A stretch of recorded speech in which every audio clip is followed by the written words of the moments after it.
Good evening. Tonight, all eyes are on Alaska as President Trump prepares for a highly anticipated summit with Russian President Vladimir Putin. Sources suggest President Putin intends to present significant financial incentives to President Trump, aiming to gain leverage in negotiations over Ukraine. This meeting, initiated by Putin, marks his first visit to American soil to meet a U.S. president since 2007. The surprise announcement has caught Ukraine and its European allies off guard, with some viewing it as a diplomatic coup for Putin, securing a direct conversation with President Trump without prior concessions. At the heart of Putin's strategy is an appeal to President Trump's business acumen. He plans to highlight the huge untapped potential in U.S. Russia economic relations. Notably, Putin is accompanied by key economic advisors, including the finance minister, who has spearheaded Russia's response to Western sanctions. This suggests a possible offer to ease sanctions in exchange for favorable terms regarding Ukraine. Sources indicate Putin aims to portray Ukrainian President Zelensky as the obstacle to peace, while positioning himself as ready for an agreement if the conditions are right. The summit, organized on a tight timeline, is not expected to yield a final resolution. Russia's stated conditions for ending the conflict remain unchanged.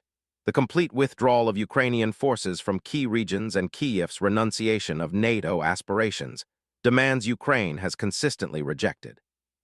President Trump has maintained low expectations, describing the talks as a feel-out to assess the possibility of a peace deal. The White House has echoed this sentiment, calling it a listening exercise. The summit arrives at a critical juncture for both leaders. While President Trump's rhetoric towards Putin has recently hardened, his pre-summit discussions, including those by envoy Steve Witkoff, hint at a potential land-swapping proposal. This could involve Ukraine ceding control of eastern regions in exchange for a ceasefire, a move Ukraine's President Zelensky has warned against, fearing it could embolden future aggression. Putin is likely to push for full Russian control and recognition of Donetsk and Luhansk, while Ukraine may accept a freezing of front lines. Abandoning its legal claims to occupied territories remains a significant hurdle. The broader context includes Russia's other demands, such as Ukraine's renunciation of NATO membership and demilitarization, which some interpret as a call for President Zelensky's removal. The timing of the summit aligns with Russia's recent military advancements in eastern Ukraine, intended to bolster Putin's negotiating position.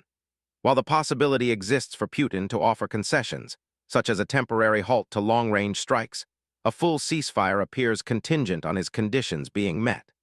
Ultimately, President Putin is poised to use this summit to further his vision of a world divided into spheres of influence. We'll continue to monitor developments from Alaska. If you like our content, don't forget to like and subscribe to our channel, News Today.